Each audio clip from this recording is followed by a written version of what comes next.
कहीं खुशी, कहीं गम, कहीं सत्ता विरोधी लहर में ढह गए मजबूत किले, तो कहीं ऐसी झाड़ू चली कि मुख्यमंत्री तक को कुर्सी गंवानी पड़ी।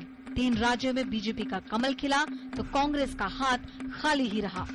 राजस्थान और दिल्ली में सत्ता विरोधी हवा इतनी जोरदार थी कि जनता के गुस्से की आंधी में सत्ताधारी दल कहीं टिक नहीं सके। सबसे दिलचस्प नतीजे राजधानी के रहे, जहां कोई भी दल बहुमत का आंकड़ा छूने में नाकाम रहा है। अरविंद केजरीवाल की आप ने भ्रष्टाचार के मुद्दे पर चुनाव लड़कर कांग्रेस बीजेपी का गणित बिगाड़ दिया। पहली बार चुनाव लड़ रही आपने साबित कर दिया कि वो राजनीति में नौसिखिए भले ही हैं, लेकिन जनता की नब्ज पर उनकी पकड़ काफी जोरदार है। दिल्ली में कांग्रेस के लिए शर्मनाक ये भी है कि उसके 15 साल से सीएम शीला दीक्षित अपनी ही सीट गंवा बैठी।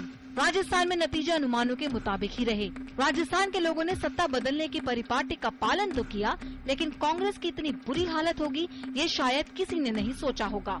यही हाल मध्य प्रदेश में भी रहा, जहां शिवराज का अंदाज विश्लेषक कर रहे थे, लेकिन कांग्रेस से इतने बुरे प्रदर्शन की आशा नहीं थी।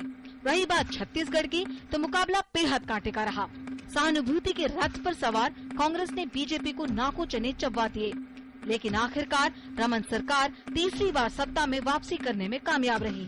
अब सवाल ये बनता है कि क्या ये चुनाव महज 4 राज्यों के लिए ही खास है या इनके कुछ राष्ट्रीय मायने भी हैं। कांग्रेस जहां इसका कोई राष्ट्रीय असर होने से इनकार कर रही है, वहीं बीजेपी इसे मोदी का मैजिक करार दे रही है।